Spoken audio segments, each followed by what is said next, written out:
Bismillahirrahmanirrahim. Assalamualaikum warahmatullahi wabarakatuh. Alhamdulillahi rabbil alamin. Wabihi nasta'inuhu ala umuri dunya waddin. Wassalatu wassalam ala ashrafil anbiya'i wal mursalin, Nabiyyina Muhammadin wa ala alihi wa ashabihi wa man tabi'ahu bi ihsanin ila yaumiddin.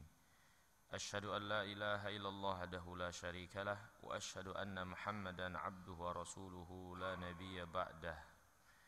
Allahumma anfa'na bima 'allamtana wa 'allimna ma yanfa'una wa zidna 'ilman wa hudan wa tuqan wa salahan. Allahumma inna nas'aluka 'ilman nafi'an wa rizqan thayyiban wa 'amalan mutaqabbala. Allahumma rabbana zalamna anfusana wa illam taghfir lana wa tarhamna lanakunanna minal khasirin. Hadirin yang dimuliakan oleh Allah Subhanahu wa taala, alhamdulillah kita memuji Allah sebagai rasa syukur kita atas segala limpahan rahmat, karunia dan nikmat Allah kepada kita sekalian.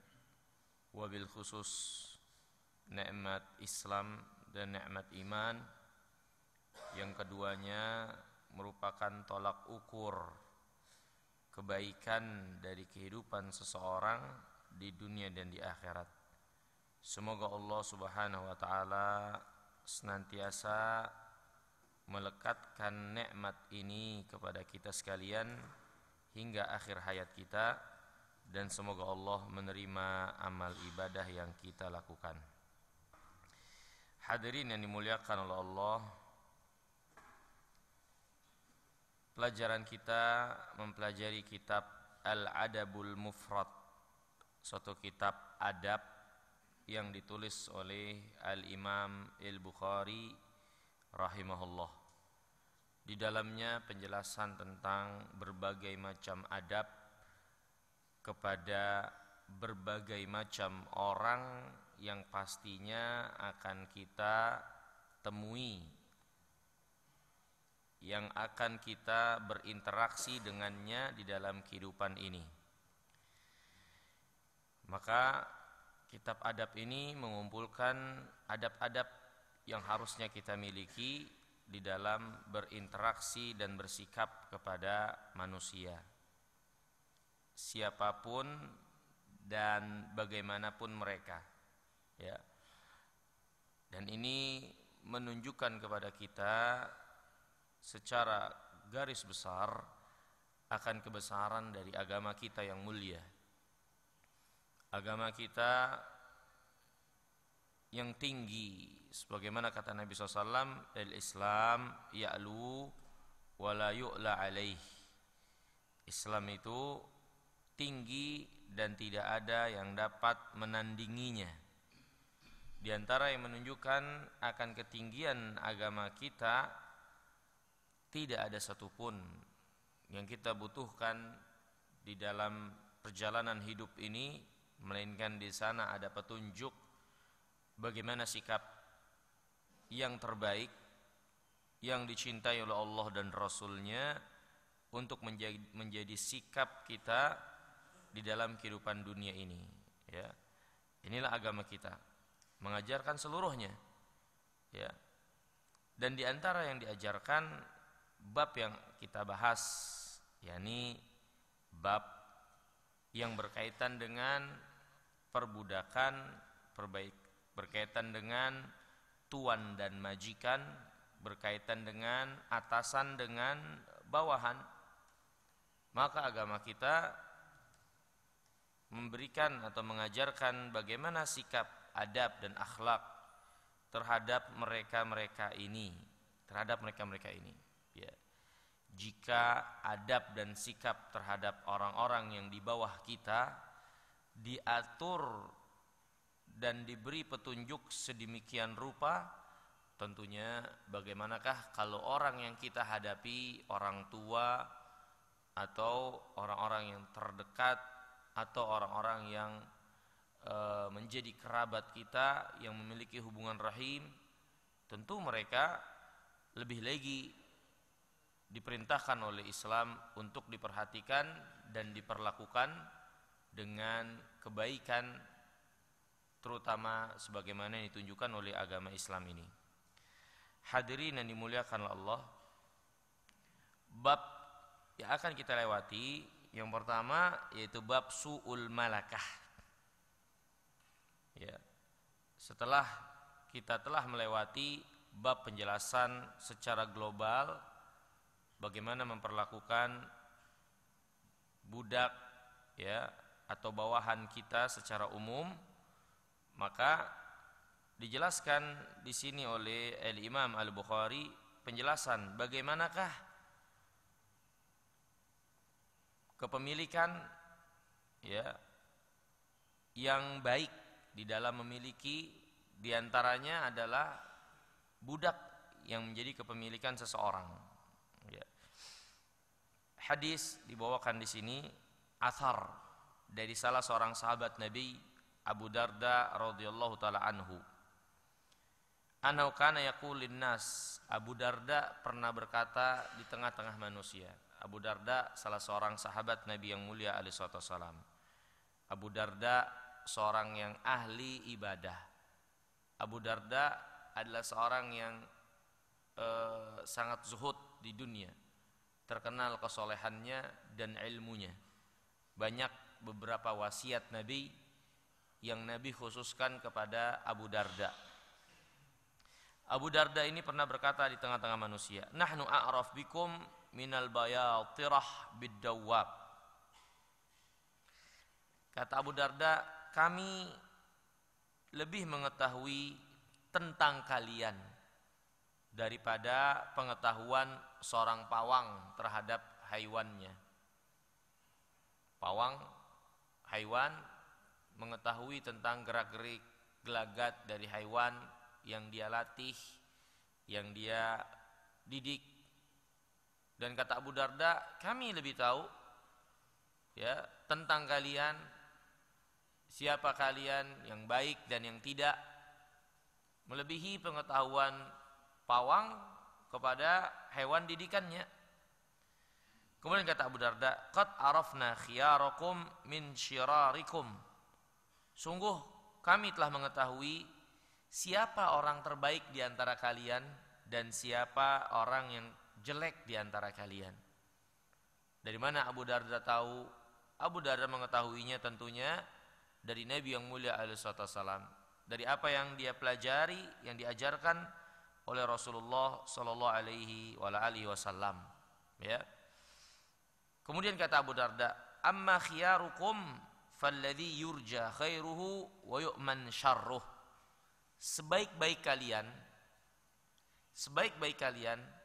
adalah orang yang diharapkan kebaikannya dan aman.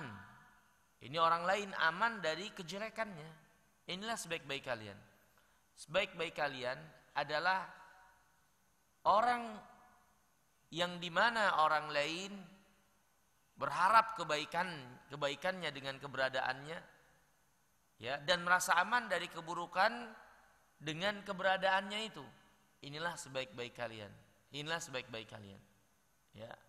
Rasulullah SAW bersabda dalam satu hadis, khairun nas anfa'uhum linnas.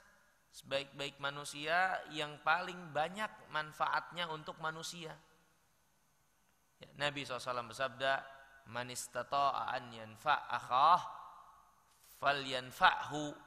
Siapa yang bisa memberikan kemanfaatan kepada saudaranya, hendaklah dia lakukan. Hendaklah dia lakukan. Ya.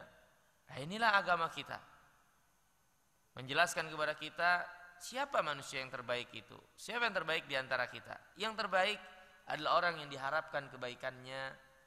Ini tentunya dia dikenal kebaikannya, orang mengenal kebaikannya, dan dia sangat diharapkan kebaikannya, dan orang tersebut keberadaannya orang lain merasa aman dari keburukannya. Ini hampir-hampir tidak muncul dan tidak lahir dari diri orang itu keburukan yang akan menyakiti serta mengganggu orang lain. Inilah yang terbaik di antara kita. Ya. Kemudian kata Abu Darda, wa amma syirarukum falladzi la yurja khairuhu wa la yu'man syarruh. Seburuk-buruk kalian adalah orang yang tidak diharapkan kebaikannya serta orang yang orang lain tidak merasa aman dari kejelekannya. Tentu yang seperti ini menunjukkan orang itu kurang agamanya. Seorang yang tidak diharapkan kebaikannya dan seorang yang orang lain tidak merasa aman dari kejelekannya, maka itu menunjukkan kurangnya agama orang tersebut. Nabi yang mulia alaihi wasallam bersabda dalam hadis yang sahih, al-muslimu man salimal muslimun min lisanih wa yadih. Orang muslim yang sejati adalah orang muslim di mana muslim yang lainnya selamat dari kejahatan lisan ataupun tangannya. Inilah seorang muslim yang sejati. Maka ketika seorang sudah dia tidak diharapkan kebaikannya dan orang lain bahkan tidak merasa aman dari kejelekannya, maka ini menunjukkan buruk perangainya. Ini menunjukkan buruk akhlaknya, menunjukkan kurang dia di dalam agama, kurangnya dia dalam agama. Ya. Kemudian kata Nabi, kata Abu Darda, wala yu'taq muharraruhu, dan dia pun tidak membebaskan budaknya. Dia pun tidak membebaskan budaknya. Nah, ini hadirin yang dimuliakan Allah Subhanahu wa taala, yang menjadi pelajaran khusus dari bab ini, bahwasanya su'ul malakah, buruk kepemilikan dalam memiliki budak, adalah seorang di dalam kepemilikan itu dia tidak ada niat dan tidak ada keinginan untuk membebaskan budaknya di kemudian hari. Maka barang siapa yang seperti ini dalam kepemilikan budaknya, maka dia bukan yang terbaik di antara kaum muslimin. Ya. Hadirin yang dimuliakan Allah Subhanahu wa taala. Hadis ini banyak sekali pelajarannya, atau asar ini banyak sekali pelajarannya. Di antara pelajarannya, ma'rifatu ahlil khair wa ahli syarr min af'alihim. Ya. Hadis ini menjelaskan kepada kita sekalian, pelaku kebaikan, pelaku kejelekan itu dapat diketahui dari perbuatannya. Ini orang ini baik, orang ini jelek, kita bisa mengetahui, bisa melihatnya dari gelagatnya, dari perbuatannya, dari perilakunya. Dan ini ma'ruf di tengah-tengah manusia. Ya. Saya ada mengenal seorang hakim, ya, seorang hakim senior, udah tua, udah pensiun juga di Jakarta. Ini beliau memberitahu kepada saya, beliau tuh memiliki insting berdasarkan pengalaman, karena biasa banyak menghadapi manusia. Beliau bisa melihat gelagat manusia, ini pembohong, ini bukan, ini yang bersaksi dengan kebohongan, ini enggak, ini dia bisa lihat. Ada insting ke sana, karena banyak orang yang sering dia hadapi bermacam ragam permasalahan dengan sendirinya, dia pun bisa memiliki insting untuk melihat yang baik dan yang buruk. Ini ma'ruf. Ya, ini ma'ruf. Dan ini bukan perdukunan, bukan. Tapi suatu keahlian berdasarkan pengalaman. Karena mungkin sering berhadapan dengan manusia dan mengetahui gelagat, ciri-ciri dari yang baik dan yang buruk. Nah, ini bisa diketahui. Ya. Kemudian hadirin yang dimuliakan Allah Subhanahu wa taala. Hadis ini juga menjelaskan di antara pelajaran yang bisa kita ambil dari hadis yang athar yang mulia ini, ya. Wa fi hadzal nas daruratu fitanil mu'min wa ma'rifatuhun nas ma'rifatal bayatira bid-dawab. Hadis ini berikan pelajaran seorang mukmin seharusnya menjadi orang yang cerdas. Yani dia bisa nalar dengan instingnya untuk bisa melihat ini yang baik, ini orang yang buruk, ini orang yang baik, ini orang yang buruk. Yang dengan itu dia memiliki kesiapan bagaimana dia harus menyikapi orang ini. Kalau dia orang buruk, dia punya kesiapan apa yang harus dia perlakukan orang tersebut. Kalau orang ini orang baik, dia pun punya cara atau perilaku yang dia perlakukan orang baik ini dengannya. Maka seorang mukmin sepatutnya memiliki kecerdasan tersendiri ya untuk bisa menelaah atau memilah dan mengenal ya orang yang baik dari orang yang buruk ya. Kemudian hadirin yang dimuliakan Allah Subhanahu wa taala.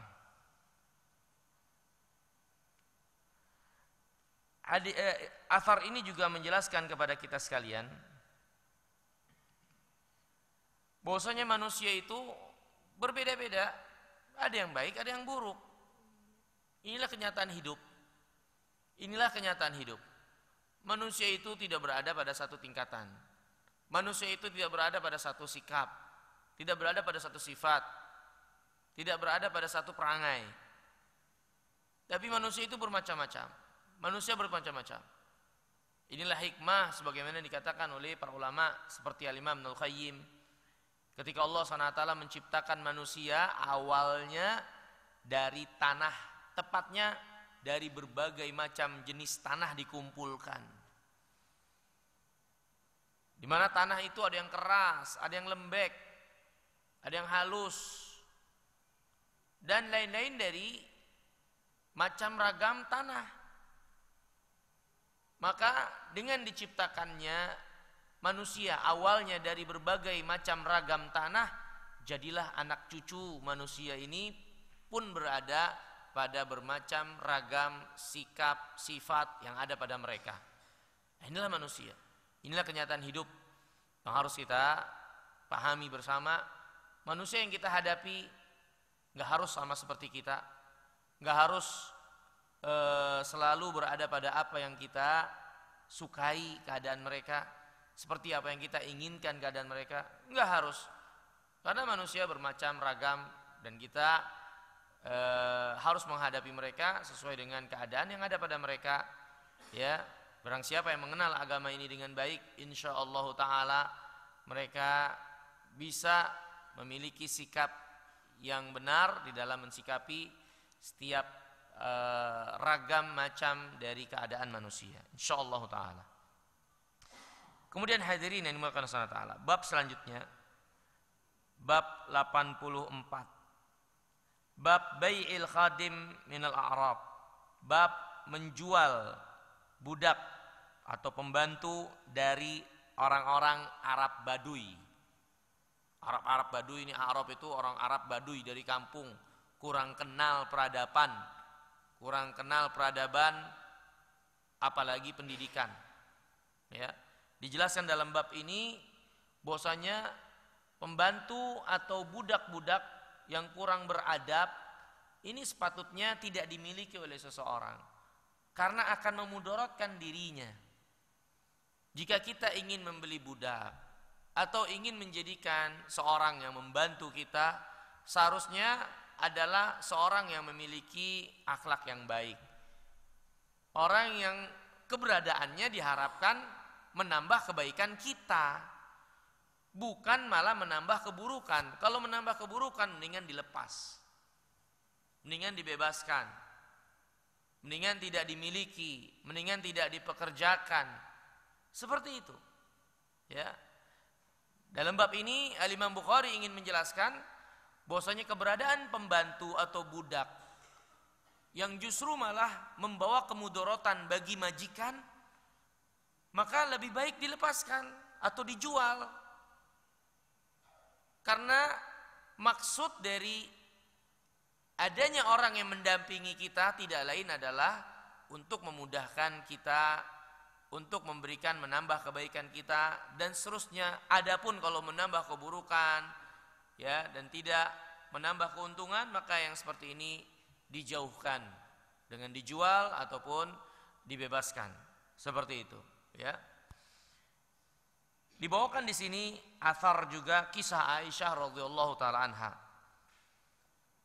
Dari Amrah, anna Aisyah radhiyallahu taala anha dabbarat amatan laha. Kata Amrah, Aisyah pernah melakukan tadbir kepada budaknya. Apa yang dimaksud mudabbarah atau tadbir? yakni seorang majikan yang mengatakan kepada budaknya, kalau saya wafat kamu bebas. Kalau saya wafat kamu bebas. Ya, ini yang dimaksud dengan tadbir. Seorang majikan, seorang tuan yang menjanjikan kebebasan budaknya kalau dia meninggal dunia. Ya. Kemudian kata Amrah, fashtakat Aisyah. Kemudian setelah Aisyah mengatakan ini, gak lama Aisyah pun sakit. Sakit Aisyah. Fasala banu akhiha tabiban minaz-zut. Kemudian anak-anak saudaranya, yakni ponakan-ponakan Aisyah radhiyallahu ta'ala anha, kemudian mencarikan dokter, ya, tabib, ya, untuk mengobati Aisyah. Ini dalil hadirin yang dimuliakan oleh Allah SWT, ya, bolehnya kita pergi ke dokter, bolehnya kita pergi ke dokter, ya. Dan Aisyah ini diobati oleh dokter minaz-zut. Zut itu jenis atau manusia, orang-orang dari Sudan ataupun India, dari Sudan atau Hindia, dinamakan dengan zut, ya. Dan ini yang mengobati Aisyah radhiyallahu taala anha, ya. Maka ini dalil menunjukkan bolehnya kita pergi ke dokter. Aisyah pergi ke dokter, ya, ke tabib untuk mengobati penyakitnya.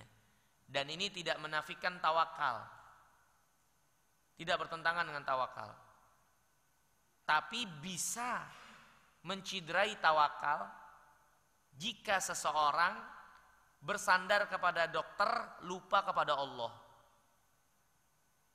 Bisa mengurangi tawakal ketika dia berkeyakinan dokterlah yang menyembuhkan, dia lupakan Allah. Ini bisa mengurangi tawakal seseorang kepada Allah, mengurangi iman dan tauhidnya kepada Allah.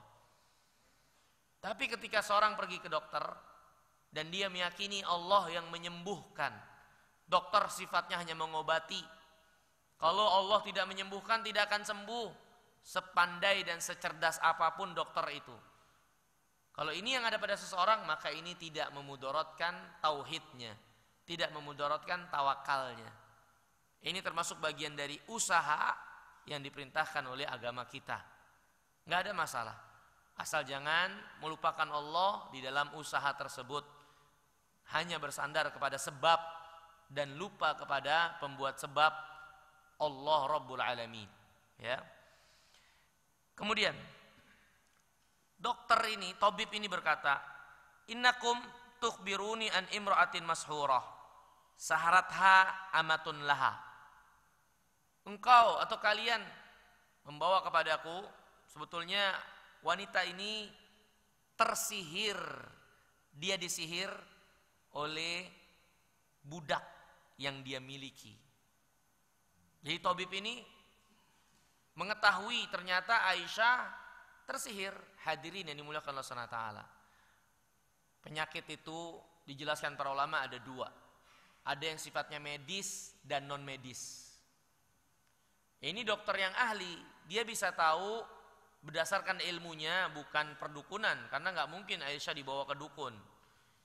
Ini dokter yang ahli, dokter ahli, ya, dengan berdasarkan keahlian dan pengalamannya, dia bisa mengetahui ini penyakit medis atau non medis, penyakit medis atau non medis, ya. Dan penyakit sebabnya dua ini, kalau nggak medis ya non medis, tapi dua-duanya sama-sama penyakit. Dua-duanya sama-sama penyakit, ya, dan dua-duanya ada cara jalan untuk menyembuhkannya yang dibenarkan oleh agama. Sebagaimana kata Nabi, likulli da'in dawa fatadawau wala tatadawau biharam. Setiap penyakit pasti ada obatnya, berobatlah kalian, tapi jangan berobat dengan yang haram.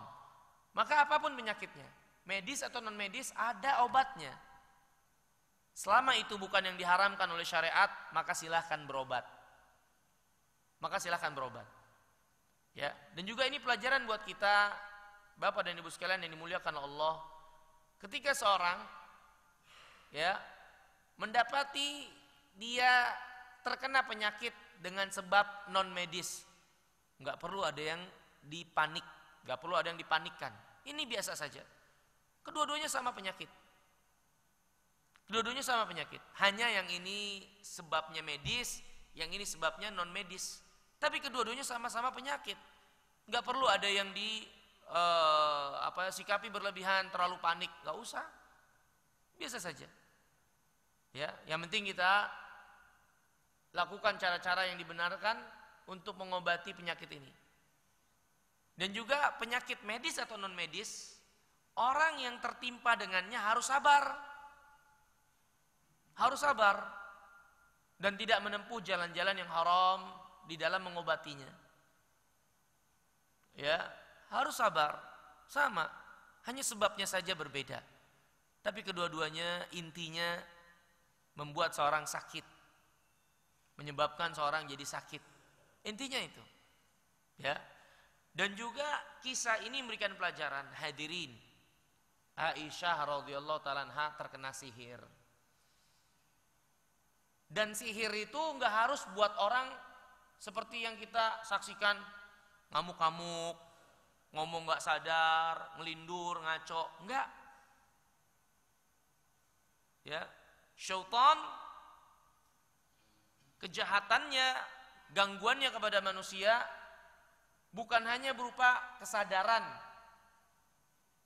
yang membuat manusia itu jadi kurang sadar sehingga dia ngomong ngaco dan seterusnya, tapi bisa juga berupa penyakit. Sehingga orang yang terganggu dengan gangguan syaitan ini mengalami sakit. Tangan gak bisa diangkat, atau perutnya sakit kayak ada yang peres lambungnya, gak bisa nengok. Ya, itu bisa medis, bisa non medis. Jadi gangguan syaitan itu gak harus dan gak selalu membuat seorang kesadarannya jadi lumpuh dengan dia kejang-kejang atau ngamuk-ngamuk atau bergaya kayak macan, ya, kayak ular dia jalan. Nggak harus seperti itu. Bisa juga berupa penyakit, ya, disumbat darahnya oleh syaitan, bisa juga. Inna syaitan yajri min ibni Adam majrad dam. Syaitan berjalan di dalam tubuh anak Adam pada peredaran darahnya. Pada peredaran darahnya. Sumbat peredaran darah, apa yang bisa kita lakukan? Bisa nggak bergerak tangan kita. Ini diantara bentuk gangguan syaitan, mengganggu fisik, bukan hanya mengganggu hati. Bukan hanya mengganggu hati. Walaupun gangguan kepada hati itu yang lebih besar gangguannya. Gangguan kepada hati lebih besar. Gangguan fisik, orang imannya tetap kuat, kesabarannya dia terus ibadah dan seterusnya, akidahnya lurus, mati dia karena gangguan fisik, aman di akhirat, nggak ada masalah di akhirat. Tapi kalau yang diganggu adalah hati, bukan fisik, diganggu oleh gangguan syaitan, was-was, malas ibadah, ya, jauh dari agama, berburuk sangka kepada agama, berpaling dari agama, syubhat, kerancuan di dalam menilai agama. Ini gangguan hati. Itu lebih jelek daripada gangguan fisik. Karena gangguan hati ini membawa kepada rusaknya keimanan. Rusaknya keimanan membawa kepada kerusakan dunia akhirat bagi orang tersebut. Itu yang lebih berbahaya. Nah, ini gangguan syaitan. Ya, gangguan syaitan bisa fisik, bisa juga hati. Dan hati yang lebih berat, lebih berat. Makanya hadirin yang dimuliakan oleh Allah SWT, lihat Aisyah saja dapat tersihir, walaupun Aisyah yang tentunya keimanannya kuat, tersihirnya hanya terkena gangguan fisik, bukan gangguan hati. Bukan gangguan hati, fisik. Seperti Nabi yang mulia SAW pun dalam hadis yang sahih pernah tersihir. Dan tersihirnya Nabi bukan suatu yang tak mungkin. Semua mungkin berdasarkan izin Allah. dan tapi ada hikmahnya Nabi tersihir, kita umatnya jadi tahu bagaimana cara mengobati sihir, bagaimana mensikapi sihir yang mengenai seseorang, bagaimana cara membongkar sihir sehingga orang yang tersihir jadi sembuh. Ya, jadi ada syariat pengobatan sihir dengan tersihirnya Nabi yang mulia alaihi wasallam. Maka ini hadirin, Nabi SAW, Aisyah radhiyallahu ta'ala anha dapat tersihir, gimana kita? Syaitan dapat mengganggunya walaupun fisik, gimana kita? Maka nggak ada jalan untuk kita selamat dari gangguan syaitan kecuali berlindung kepada Rabb-nya alam semesta ini. Yang menguasai syaitan diantaranya itu Allah Azza wa Jal. Berlindung kepada Allah, minta kepada Allah. Karena gangguan syaitan ini gangguan non medis dan gaib sifatnya. Maka yang mengetahui dan menguasainya secara khusus Allah Azza wa Jal. Hanya Allah SWT. Ya, kalau seorang tidak dilindungi oleh Allah, nggak ada yang terlindungi dari gangguan syaitan. Kalau seorang tidak dilindungi oleh Allah, tidak ada yang terlindungi. Maka syariat kita yang mulia, di antara tujuan dari amaliyah yang diperintahkan untuk kita mengamalkannya, di antara tujuannya adalah agar kita terlindungi dari gangguan syaitan. Zikir pagi dan petang banyak fungsinya agar kita terlindungi dari gangguan syaitan. Zikir masuk kamar mandi, zikir ketika mau tidur, zikir ketika keluar rumah, zikir ketika melakukan hubungan suami istri, ta'awud ketika sholat, dan lain-lain dari beragam zikir, doa, dan amal yang diajarkan oleh agama kita. Di antara tujuannya agar kita terbentengi dari gangguan syaitan. Allah melindungi kita. Ya, jangankan kita yang banyak lalai, kelemahan. Aisyah terkena sihir. Ya, dan tabib ini kelihatannya mengetahui mana yang medis, mana yang non medis. Sehingga tabib ini mengatakan, kalian mengabarkan, membawa kepadaku seorang wanita, ini bukan medis ini sihir. Ya, yang menyihirnya perempuan ini. Dari mana dia tahu? Si tabib ini dari mana dia tahu? Ini terkadang ada tanda atau orang yang tersihir itu ketika tidak sadarkan diri, syaitannya mengatakan, ini saya suruhan, atau yang buat ini adalah si fulan atau fulana. Ya. Kemudian faukhbirat Aisyah. Kemudian Aisyah pun akhirnya tahu kalau dia tersihir. Dan yang menyihir itu ternyata budaknya. Qalat, maka Aisyah berkata kepada budaknya, Sahartini, kamu menyihirku. Ini Aisyah langsung panggil budaknya, kamu menyihirku. Ini dalil hadirin yang dimuliakan Allah. Ketika kita dapat kabar seorang terkena sihir, yang menyihir terutama dikasih tahu orang ini dan orang itu, jangan buru-buru benarkan. Jangan buru-buru membenarkan. Karena terkadang syaitan suka membuat kekacauan dari hubungan manusia. Kadang ada orang ya sakit, kemudian dia ngelindur, oh, saya ini titipan, atau saya ini sihir, yang menyihir itu si fulan. Jangan buru-buru percaya. Ya, ada sebagian orang enggak sabar ketika diberitahukan, padahal syaitan ini bohong. Dia langsung ambil perkara dengan orang yang disebutkan ini, ya, dan melakukan hal-hal yang tidak diinginkan. Akhirnya malah mudarat lebih banyak, mudarat lebih besar. Kalaupun kita tahu siapa yang menyihir atau diberitahukan, jangan buru-buru percaya. Cross check lagi. Tanyain lagi kepada yang dituduh itu. Kamu benar menyihir saya?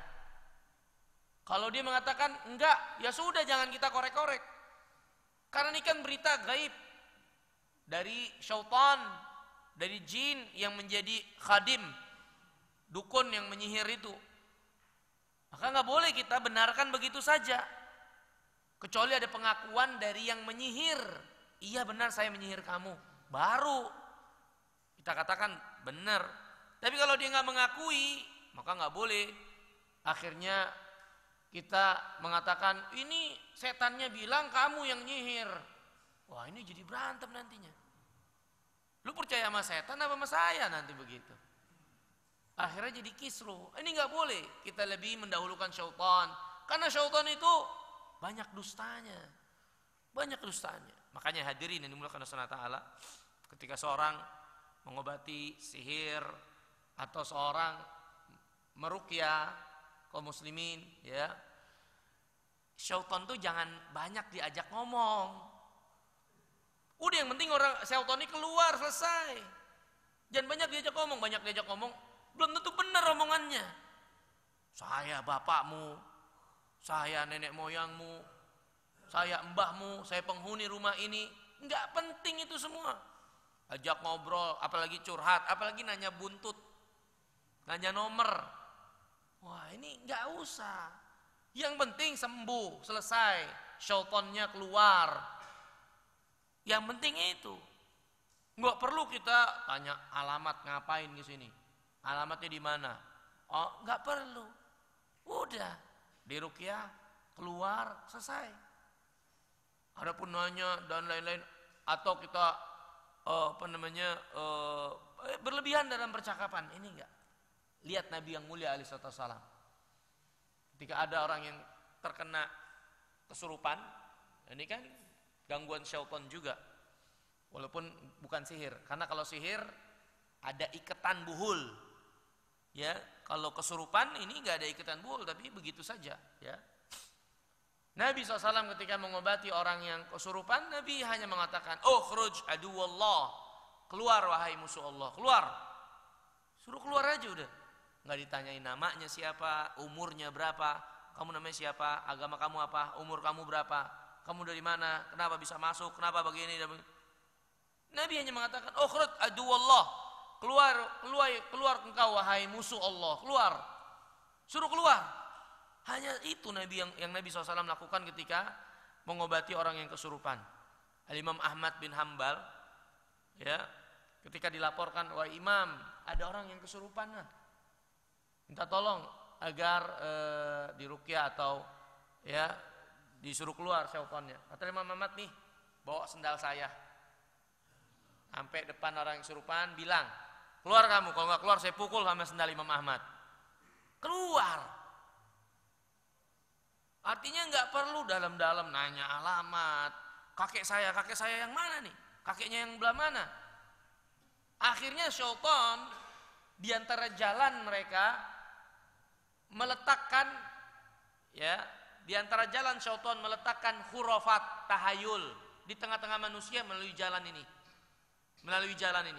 Berlebihan kita nanya-nanya kepada syaitan tentang satu hal. Saya kakekmu yang keempat ke atas.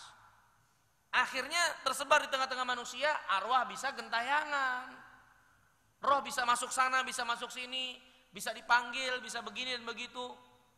Padahal orang yang sudah mati, rohnya dan jasadnya ya nggak bisa, sudah putus hubungan dengan alam kita, alam dunia, udah nggak ada. Di antara sebab tersebar adanya roh gentayangan, ya karena ini yang kesurupan bilang, "Saya kakekmu." Akhirnya tersebar keyakinan roh gentayangan. Oh ini kakek kita. Kenapa datang kemari? Saya cuma mau ngingetin, ya anak cucu saya biar jangan pada berantem. Ngapain? Gak benar ini syaitan. Memang kelihatannya nasihat baik, tapi dibalik itu semua keyakinan jadi rusak.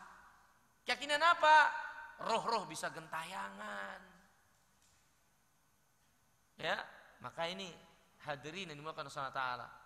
Ya, kalaupun tahu, cek dulu. Ini saya disihir.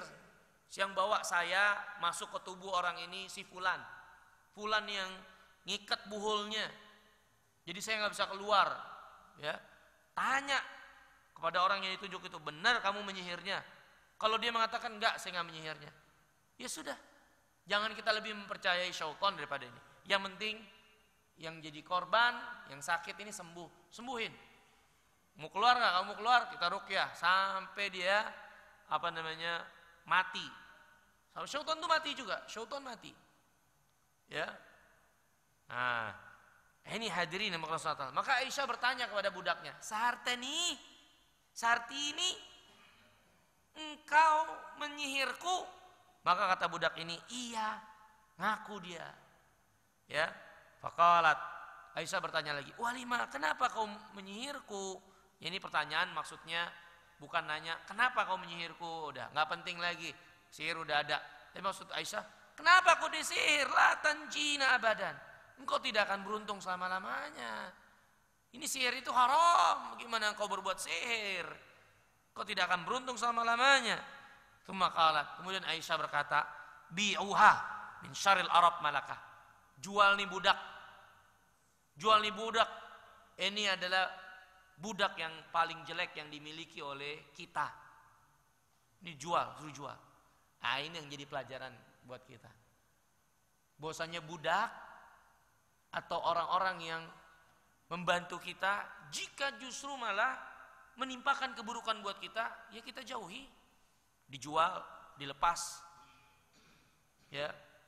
Karena maksud daripada budak yang kita miliki atau orang-orang yang kita pekerjakan, maksudnya adalah membawa perkara yang positif buat kita, kebaikan, menambah kebaikan, memudahkan urusan kita dan seterusnya. Tapi kalau enggak, ya sudah. Yang enggak bisa lagi diharapkan kebaikannya, terutama orang-orang yang seperti ini, Arab. Ini orang Arab Badui atau orang yang tinggal di pegunungan, gak kenal peradaban, gak kenal adab. Yang seperti ini terus berada sama kita, mudorot.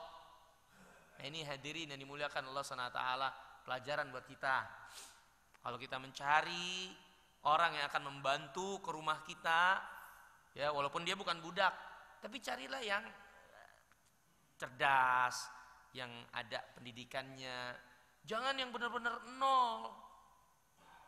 Apalagi kita suruh untuk jagain anak kita. Nanti anak kita diajarin sesuatu yang jelek. Dari apa yang menjadi kebiasaannya ketika di kampungnya. Jangan. Cari yang baik. Kalau memang harus memerlukan yang membantu. Ya. Seperti itu. Kemudian hadirin yang dimuliakan Allah SWT, bab ke-85, babul afwi anil khadim, bab memaafkan pembantu atau maafin budak. Ya, maafin budak. Ya. Yani budak itu kadang kurang adab, kadang kurang pendidikan. Tapi kalau keberadaannya lebih banyak kebaikannya dari keburukannya, bolehlah kita terus tahan. Tapi kalau keberadaannya, keburukannya lebih banyak daripada kebaikannya, itu kasus Aisyah, udah lepas saja. Tapi kalau keberadaannya, kebaikannya lebih banyak, walaupun dia ada buruk-buruknya lah, ada kurangnya, maka maafin, maklumin. Namanya juga yang mungkin kurang pendidikannya, namanya juga ya dan seterusnya ya.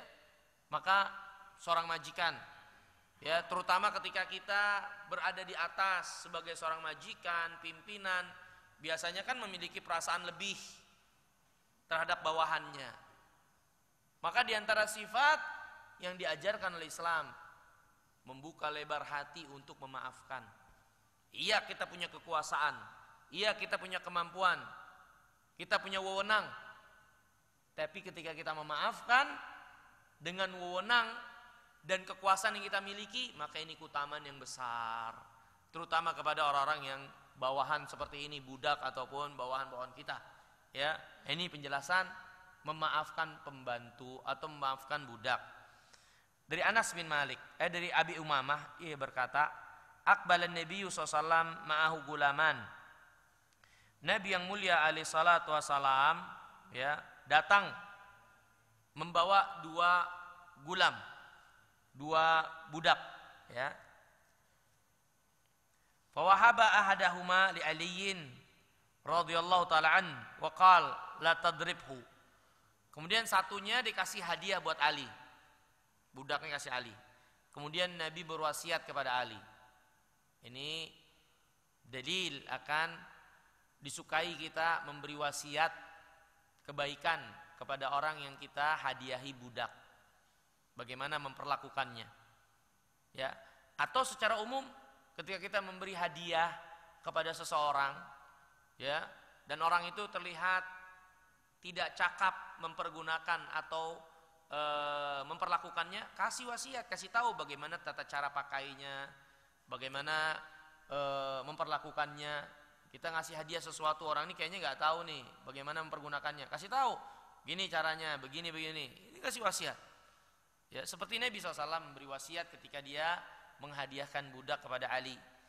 La tadribhu, kata Nabi, jangan pukul dia. Fa ini nuhit an darbi ahli shalah. Karena aku dilarang untuk memukul orang yang sholat. Ini budak ini muslim dan dia sholat, jangan pukul dia. Kenapa demikian? Karena orang yang sholat tidak berhak untuk mendapatkan sesuatu yang mengakibatkan pukulan. Ini maksudnya, kata para ulama, jangan pukul dia karena dia orang yang sholat. Kenapa? Karena orang yang sholat biasanya tidak melakukan sesuatu yang mengakibatkan hukuman pukul. Perhatikan, orang yang sholat biasanya tidak akan melakukan sesuatu yang mengakibatkan hukuman pukulan baginya. Biasanya, secara umum.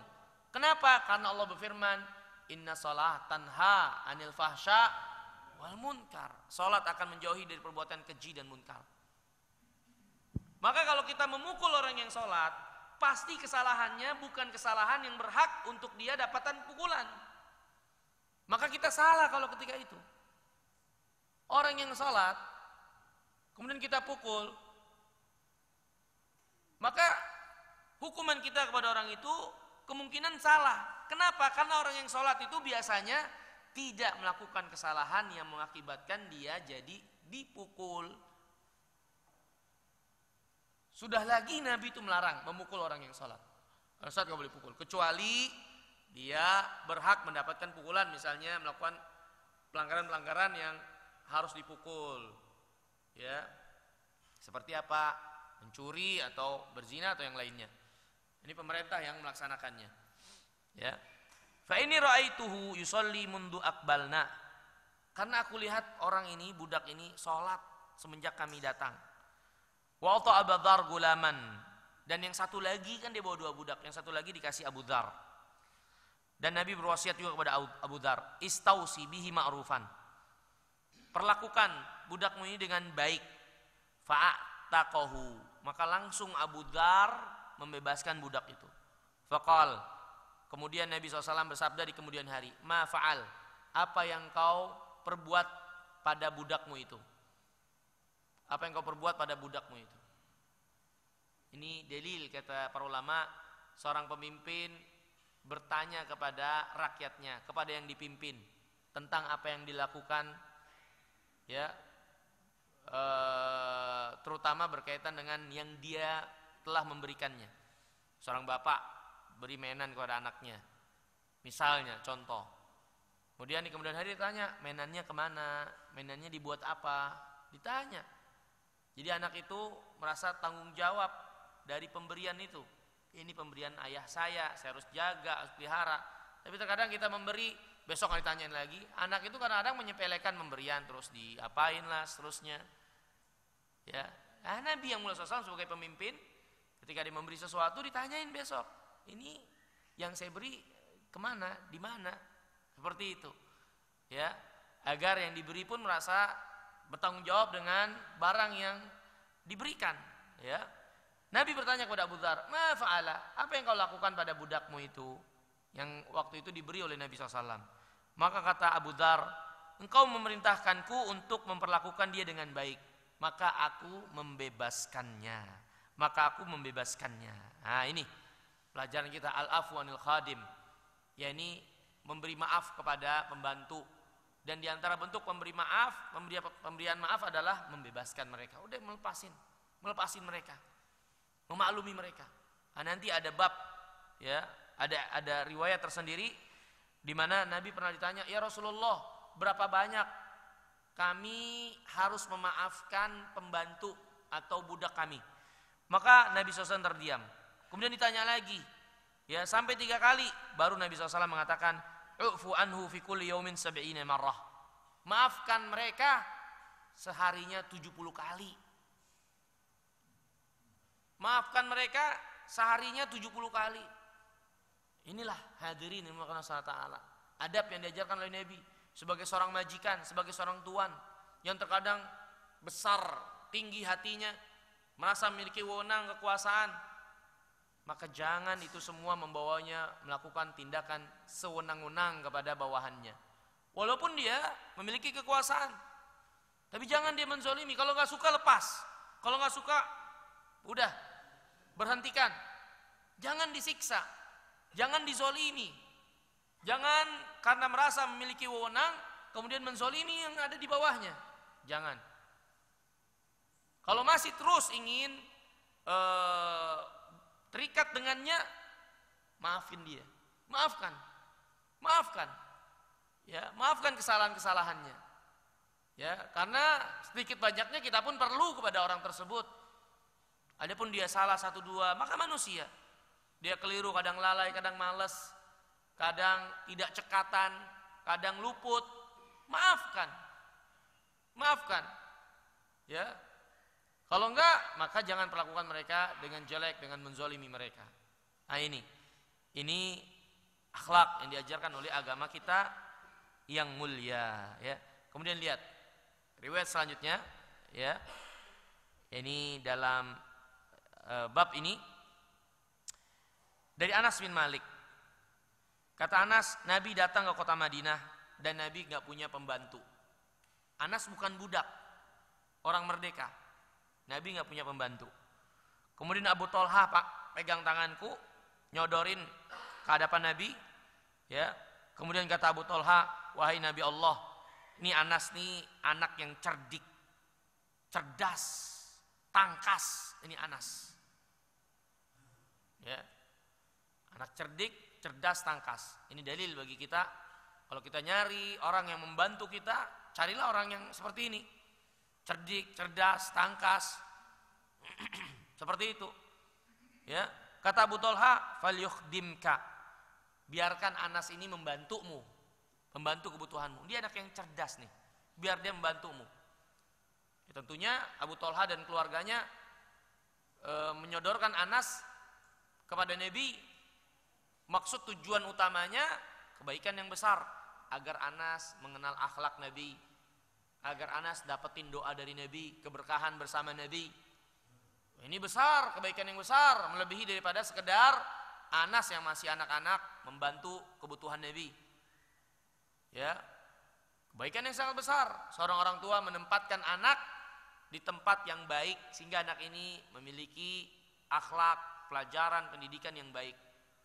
Maka Abu Thalha dari keluarga Anas membawa Anas, menyodorkan kepada Nabi agar menjadikan Anas sebagai pembantu Rasulullah SAW. Karena Anas itu anak yang cerdik, ya. Kemudian kata Anas, aku pun membantu Nabi SAW kebutuhannya dalam safar, dalam mukim, ya. Semenjak kedatangan beliau di kota Madinah sampai Rasulullah SAW wafat. Kemudian kata Anas menjelaskan bagaimana akhlak Nabi memperlakukan beliau.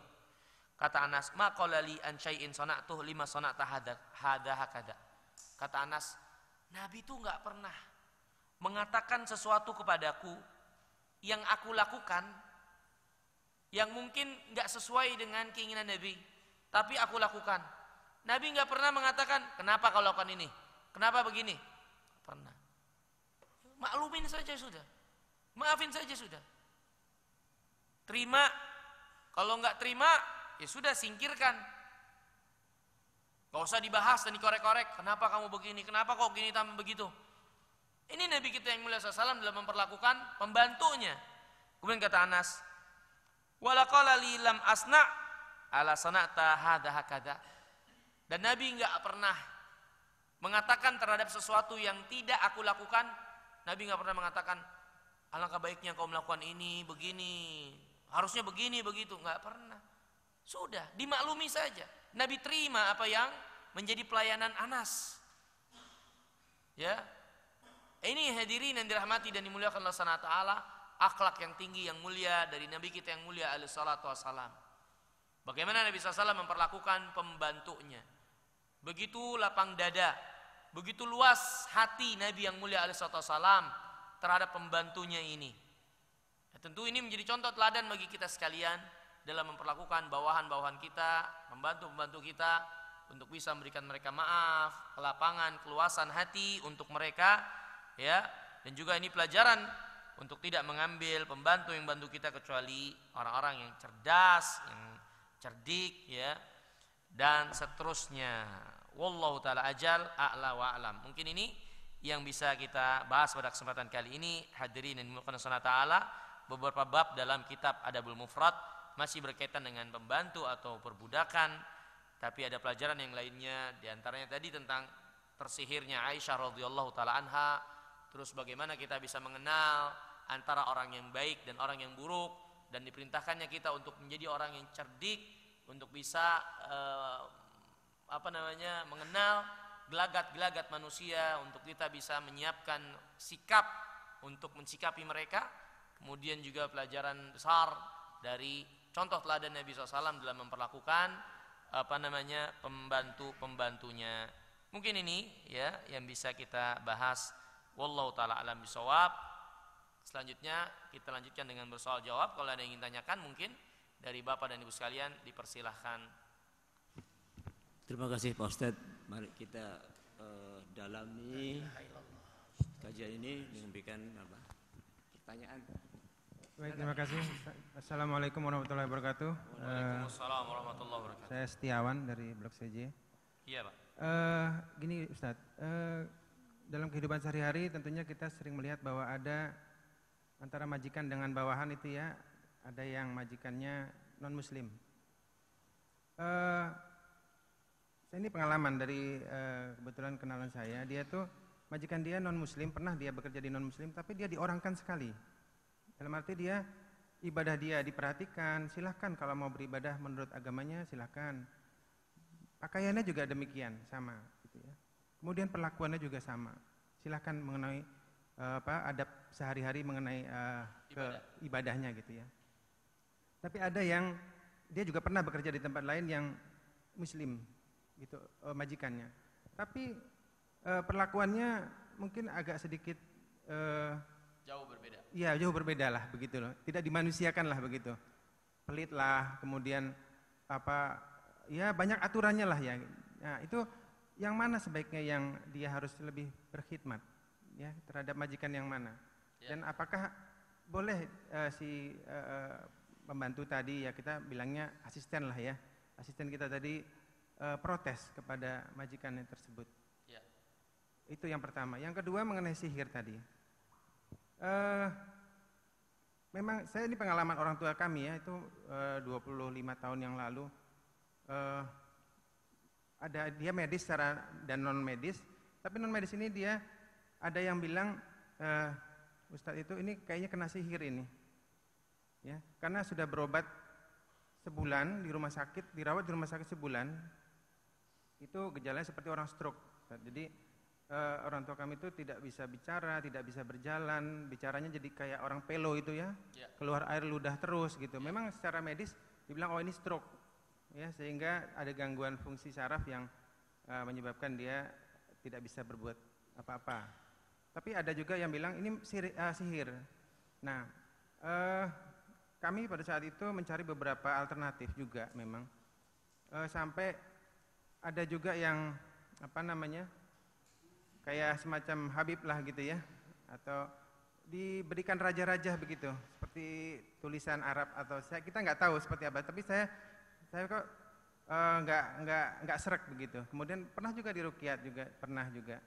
Dan alhamdulillah sekarang orang tua kami masih sehat dan gejala-gejala yang tadinya lumpuh, tidak bisa bicara, karena keinginan kuat dia ingin sembuh, akhirnya sembuh. Dan itu sempat beberapa tahun belajar sama Ustadz juga ya, belajar agama lagi gitu ya. Dan alhamdulillah sekarang sholatnya rajin dan masih sehat. Sekarang usia beliau sudah 75 tahun. Mungkin itu saja. Kira-kira kalau memilih untuk alternatif pengobatan itu seperti apa supaya kita tidak terjerumus kepada hal-hal yang syirik tadi. Ya. Terima kasih. Assalamualaikum warahmatullahi wabarakatuh. Assalamualaikum. Saya jawab dulu ya Pak. Yang pertama tentang apa yang ditanyakan, jadi tentunya kenyataan yang ada di tengah-tengah kehidupan kita, terutama di negeri kaum muslimin, ya. Karena di negeri kafirin pun keadaan bisa sebaliknya, ya. Orang Islam bertingkat-tingkat, ada yang baik, ada yang kurang baik dan seterusnya. Qadarullah, ada seorang yang mendapati orang Islam yang kurang baik.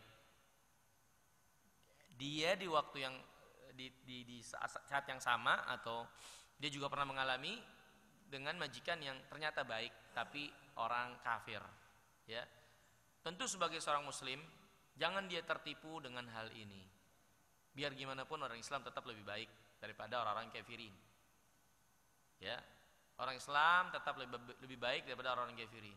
Orang kafirin ketika akhlaknya baik dan kita tertipu, akhirnya kita masuk ke dalam agama mereka, justru kita masuk ke dalam api neraka.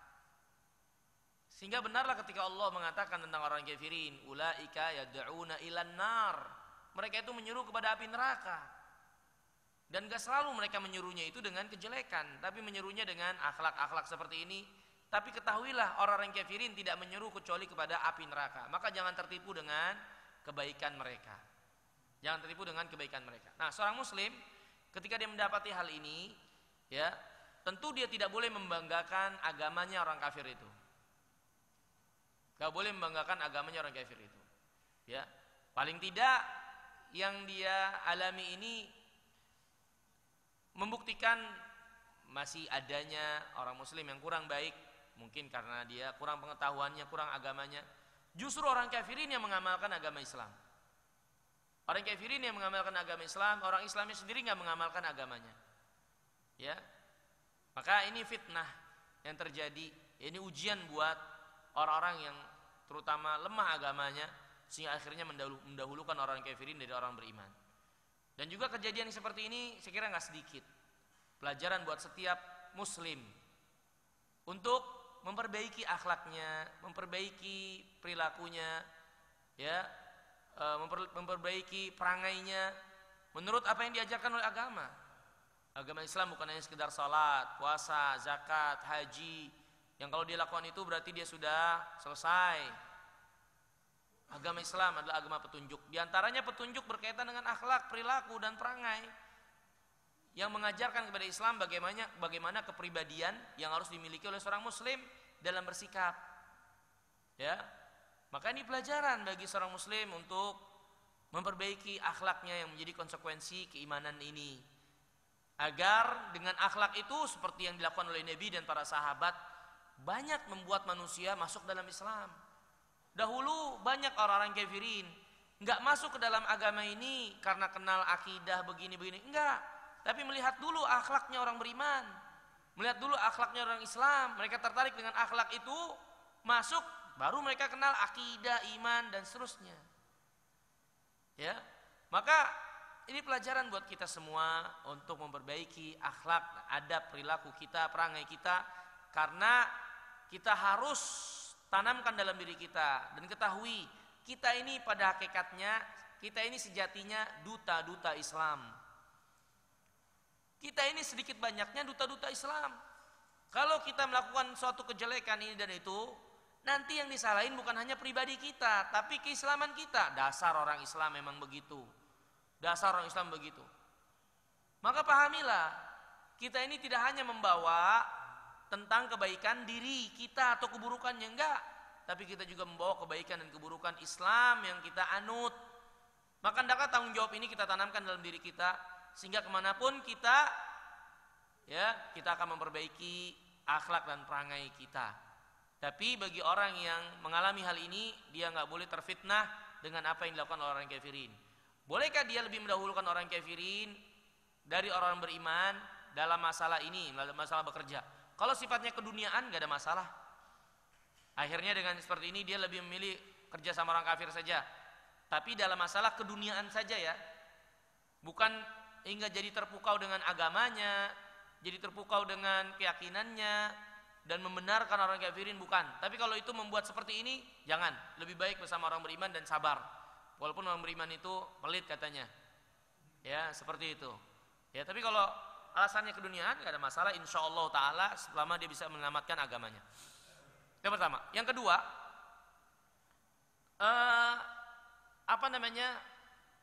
suatu penyakit yang berasal atau yang disebabkan oleh syaitan, yakni penyakitnya medis dan non medis, ya.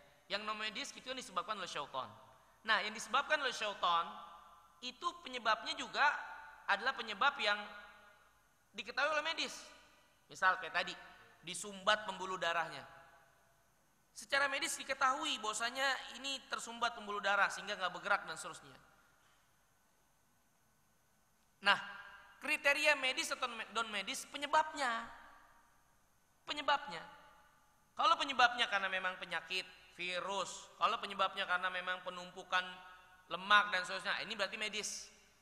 Tapi kalau penyebabnya nggak jelas, tapi jelas ada pembuluh darah yang tersumbat, nah ini berarti non medis. Tapi penyebabnya nggak jelas nih, penumpukan nggak, darah normal, ini normal. Ini pasti ada yang nggak beres sehingga dia nggak bisa ngangkat tangannya. Padahal semuanya keadaan cek normal. Berarti itu non medis. Itu non medis, ya. Jadi non medis juga gangguan syaitan, ya ini membuat fisik yang akhirnya terlihat medis. Nah, seorang dokter yang ahli dia bisa lihat atau menganalisa, iya ini penyakit ini stroke secara ini fisik, tapi penyebabnya itu yang inti, medis atau non medis. Dokter ahli, ya. Nah, seperti itu. Nah, adapun pengobatan yang dibenarkan oleh Islam, sifatnya 3 pernah saya jelaskan. Yang pertama, pengobatan tersebut ada keterangannya jelas dari Al-Quran atau hadis. Madu, habas sauda, bekam, dan lain-lain banyak pengobatan yang memang sudah disetujui oleh Islam. Ya, ini boleh. Ruqyah boleh. Tapi ruqyah itu yang boleh malam yakun syirkan, selama tidak ada unsur kesyirikan. Ruqyah itu yang boleh yang jelas, kalimatnya jelas, doanya jelas, yang dibacakan jelas Al-Qur'an atau doa dari Nabi, atau kalimat-kalimat yang dipahami maknanya. Tapi kalau kalimat yang nggak dipahami maknanya, yang nggak jelas, itu bukan ruqyah yang benar. Ya, jadi pengobatan yang dibenarkan pertama adalah yang ada keterangannya dari syariat. Yang kedua, pengobatan yang dibenarkan oleh Islam, pengobatan yang sifatnya ilmiah. Ini kedokteran, obat. Ya, belajar berpuluh-puluh tahun, ngeracik obat, mengenal anatomi manusia, mengenal struktur tubuh manusia, gangguan-gangguannya ilmiah. Nah, ini yang seperti ini boleh. Yang ketiga, ciri pengobatan yang dibenarkan oleh agama kita, hissiyah, dapat dirasakan langsung. Apa yang dimaksud dapat dirasakan langsung? Ini kalau misalnya patah, diurut, diluruskan, ya. Tapi kalau sekedar tangan nggak nempel di atas gini, terus bisa sembuh, ini nggak hissiyah, itu pasti sihir atau perdukunan. Atau pengobatannya melalui televisi atau melalui telepon, orangnya di sana, kita di sini. Ya, coba pegang televisinya, saya pegang televisi saya, bapak pegang televisi bapak. Oh, ini kan nggak hissiyah, nggak nyambung.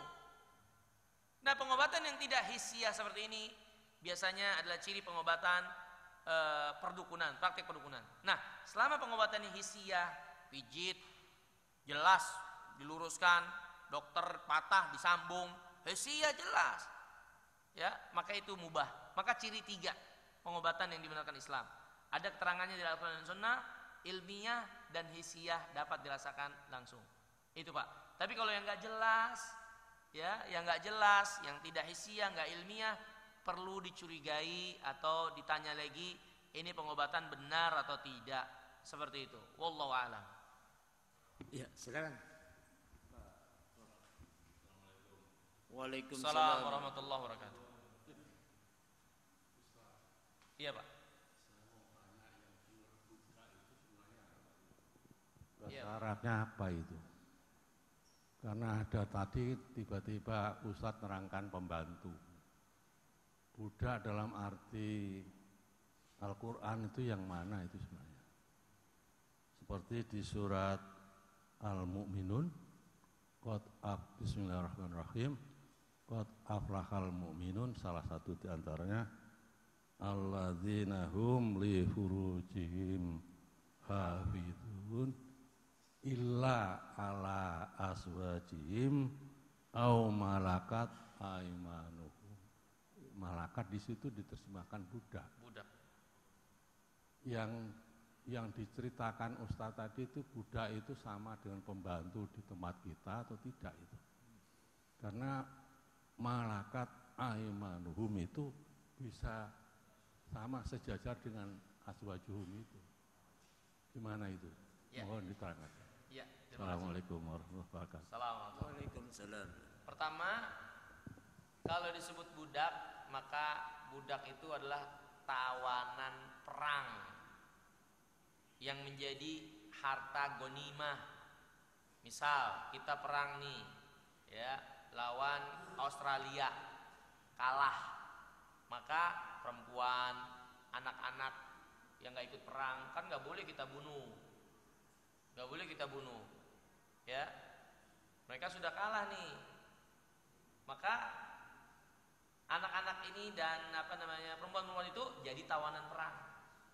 Nah, tawanan perang ini nanti dibagikan oleh panglima perang, oleh pemimpin, dibagikan kepada tentara-tentara.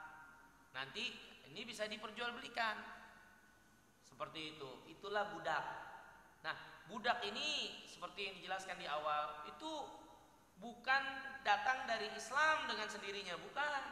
Tapi adalah suatu praktek kehidupan yang ada di tengah-tengah manusia, seperti perkawinan. Manusia menikah satu dengan yang lainnya. Ini adalah praktek kehidupan mereka. Secara alamiah mereka akan lakukan. Islam datang mengajarkan bagaimana perlakuan istri dan suami, dan juga aturan-aturan dalam menikah. Perbudakan demikian, walaupun sekarang nggak ada. Tapi nanti ketika banyak lagi peperangan, tidak menutup kemungkinan banyak lagi perbudakan yang akan menjadi praktek dari perjalanan kehidupan manusia. Islam mengajarin bagaimana cara memperlakukan dan beradab dengan budak. Jadi yang jadi budak bukan hanya orang kafirin. Kita pun kalau kalah kemudian tangkap jadi tawanan, jadi budak-budak mereka. Ya, ini perjalanan kehidupan manusia. Islam mengajarin bagaimana memperlakukan budak, tapi orang kafirin nggak tahu bagaimana memperlakukan budak. Jadi budak yang dimaksud adalah budak yang menjadi tawanan perang. Adapun pembantu itu bukan budak. Pembantu bukan budak. Nah, kenapa tadi saya katakan pembantu? Karena budak dengan pembantu ada satu sisi kesamaan, bukan dalam statusnya, tapi dalam posisi mereka yang menjadi bawahan kita. Hanya dalam sisi ini. Sisi yang lainnya beda. Kalau budak ini dia kita suruh kerja, duitnya buat kita. Budak misalnya perempuan halal seperti yang tadi dalam surat Al-Mu'minun, ya.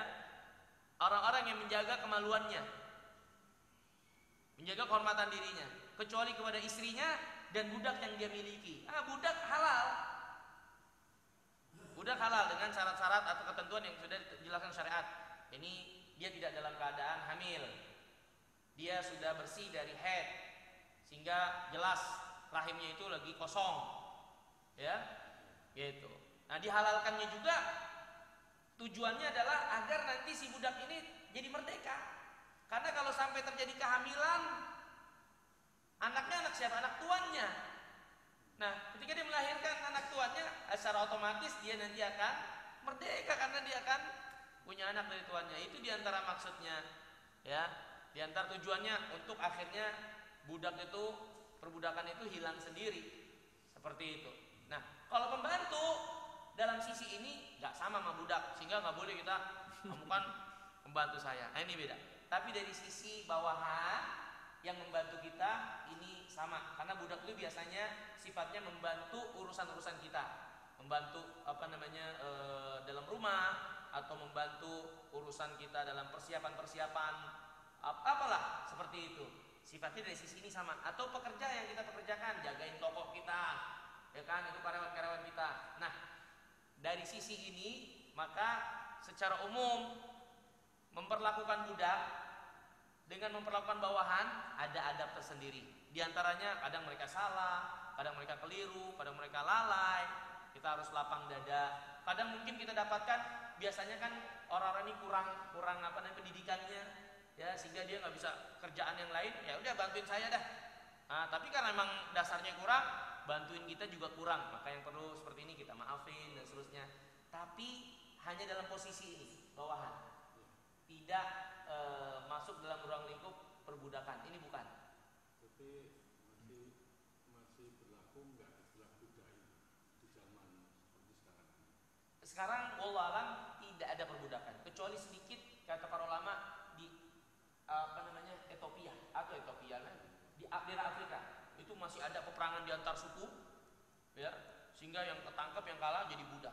Ada di sebagian Afrika. Tapi secara umum, ya, karena dunia ini secara umum terikat perjanjian damai, secara umum, maka nggak ada perbudakan. Peperangan-peperangan yang ada itu biasanya konflik dalam negeri, ya kan? Biasa konflik dalam negeri yang ada itu, ya, di Suriah, di Irak, konflik dalam negeri semua. Makanya dari luar itu nggak bisa sekonyong-konyong langsung bantu mereka, karena ini konflik mereka dalam negeri. Tidak peperangan langsung, misalnya Amerika lawan Irak, enggak. Tapi Amerika sifatnya membantu yang katanya minta bantuan untuk melawan pemberontak. Kan sifatnya konflik dalam negeri, sehingga secara umum enggak ada perbudakan.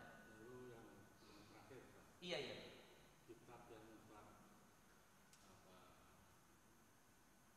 tausiahkan pada kita ini, itu kayak apa perpaduannya dengan azas yang sekarang sudah dikembangkan di PBB, yang namanya asas hak asasi manusia. Ya. Kira-kira gimana itu? Apa kira-kira bisa ke arah sana atau justru lebih bagus kitab Ustaz? Lebih bagus ini karena ini hadis. Lebih bagus itu karena Quran. Tapi ini sekarang zaman modern itu kan modern semuanya. Ya. Baik namanya hak asasi manusia. Sampai sekarang kita ada 7 negara yang ingin membicarakan masalah hak asasi Papua itu. Padahal kita sudah melaksanakan hak asasi manusia yang sebaik-baiknya di Papua itu. Ada 7 negara yang sekarang mengambil itu. Ini apa yang salah gitu bagi hak asasi manusia kita? Nah, oleh karena itu kalau sepadan atau lebih mulia ini kan lebih bagus daripada. Iyalah. Iya.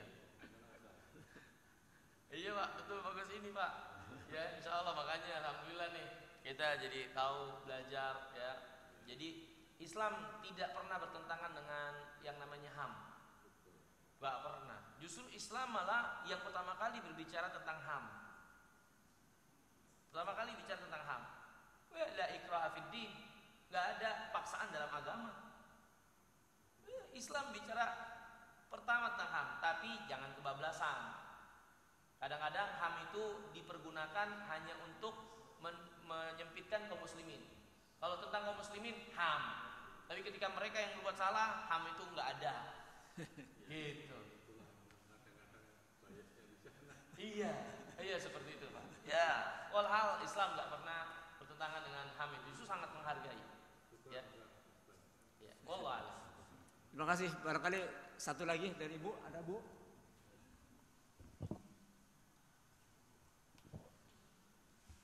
Ada lagi nggak?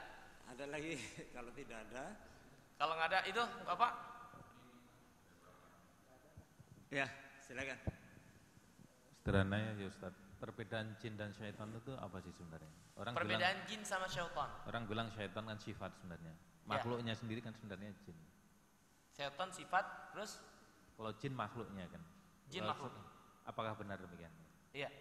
Jadi gini Pak, makhluk Allah SWT yang Allah berikan taklif, beban, perintah, ya atau larangan, itu ada 3 jenis. Malaikat. Nah, malaikat ini adalah selalu berada dalam kebaikan. Ya, mereka tidak akan berbuat jelek. Ya, malaikat. Yang kedua, bangsa manusia. Yang ketiga, bangsa jin. Bangsa manusia dan bangsa jin. 3. Malaikat Allah ciptakan dari cahaya, bangsa manusia dari tanah, jin dari api. Jin dari api. Seperti itu. Nah, untuk malaikat jelas mereka baik. Untuk manusia dan jin, maka Allah berikan syahwat, pilihan, akal dan seterusnya, sehingga mereka ada sisi kecenderungan kepada keburukan, ada kepada kebaikan. Kalau malaikat nggak ada kecuali kebaikan. Manusia dan jin kebaikan dan keburukan. Ya. Nah, untuk manusia dan jin yang kecenderungannya adalah pada kejelekan, mereka disebut syaitan atau dapat disebut syaitan.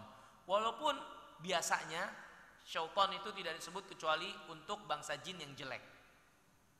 Allah berfirman tentang iblis. Ya, wa idz qala rabbuka lil malaikati isjudu li adama fasajadu illa iblis kana minal jin. Ketika Allah perintahkan malaikat sujud, mereka semua sujud kecuali iblis, dan iblis dari bangsa jin. Iblis dari bangsa jin. Ya, Allah berfirman tentang orang-orang munafik. Munafik manusia. Wa idza laqul ladzina amanu qalu amanna wa idza khalau ila syayatinihim. Kalau mereka bertemu orang beriman, mereka katakan, saya beriman sama seperti kalian. Tapi kalau mereka bertemu setan-setan mereka, apa yang dimaksud? Yang sesama mereka sama-sama munafik, yang sama mereka orang-orang kafirin, mereka katakan kami cuma pura-pura. Allah menyebutkan teman-teman munafik yang sesama mereka dengan setan-setan mereka. Allah berfirman, wa kadzalika ja'alna likulli nabiyyin syayatin aduwan syayatinal insi wal jin. Demikianlah kami jadikan bagi para nabi memiliki musuh, yaitu setan-setan dari bangsa manusia atau bangsa jin. Jadi syaitan itu sifat dari bangsa manusia atau bangsa jin yang cenderungnya kepada kejelekan. Walaupun biasanya penyebutannya untuk bangsa jin. Tapi bangsa manusia ketika cenderung dan kecondongan mereka kepada kejelekan, mereka pun bisa disebut sebagai syaitan. Syaitan itu sifat untuk keburukan dari bangsa manusia atau bangsa jin. Ya, tapi jenisnya ya jin dan manusia. Yang diberi taklif 3, malaikat, jin dan manusia. Seperti itu, Pak. Wallahu taala alam. Ada lagi? Cukup? Cukup, Pak. Saya kira sampai sini perjumpaan kita, pelajaran kita yang sedikit ini, mudah-mudahan bermanfaat. Mohon maaf kurang lebihnya. Semoga Allah SWT senantiasa memberikan taufik dan hidayah bagi kita sekalian. Semoga Allah SWT mengampuni dosa-dosa kita. Amin. Semoga Allah menutup kehidupan kita dengan husnul khatimah. Amin. Dan semoga Allah SWT memasukkan kita dan keluarga kita, orang tua kita ke dalam surganya. Amin. Dan Allah mengampuni dosa-dosa kita. Mohon maaf kurang lebihnya. Subhanakallahumma bihamdika, asyhadu an la ilaha illa anta, astaghfiruka wa atubu ilaik. Assalamualaikum warahmatullahi wabarakatuh. Waalaikumsalam.